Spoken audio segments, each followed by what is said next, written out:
Segment 2. Anger as information, not instruction. Let us talk about anger. I repeat, let us talk about anger.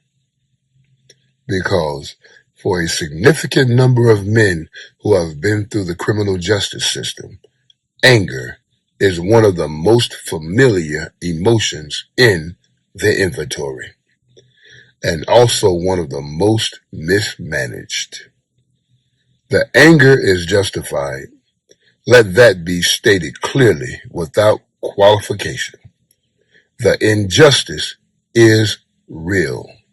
The systemic failures are documented.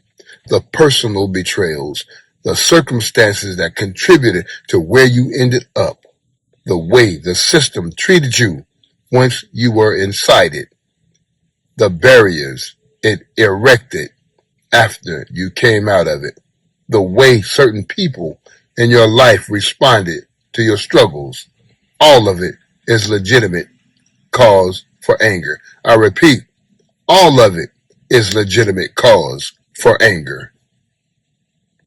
The anger is not the problem.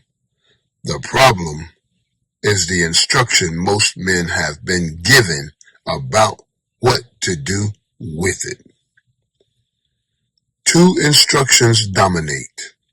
The first is to process it, to perform calm, to absorb every injustice and every slight and every barrier without visible reaction, because any visible reaction will be used against you.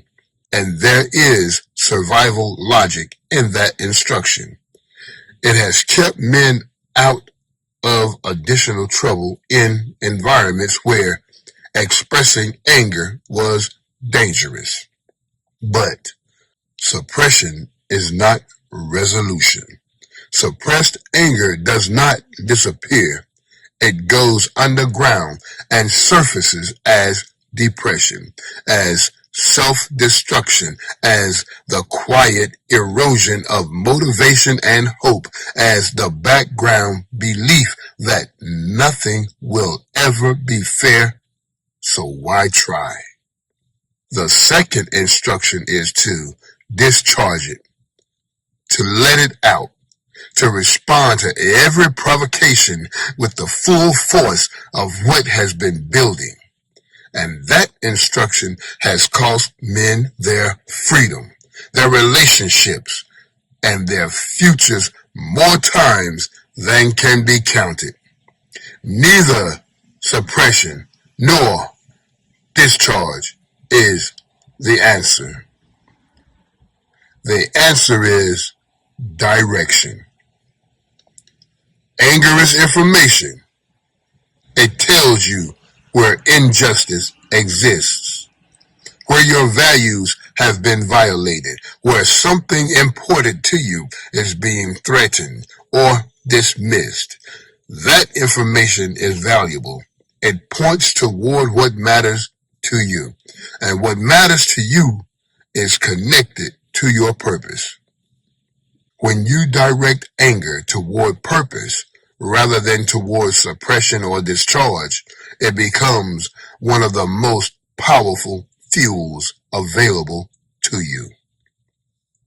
The men and women who changed systems, who built organizations, who wrote the legislation and created the programs and told the stories that shifted the narrative around incarceration, many of them did it powered by direct anger. Not rage, directed, disciplined, purposeful anger. Here is your action step. Identify one injustice, one barrier, or one experience that still generates anger when you think about it. Do not suppress it and do not discharge it.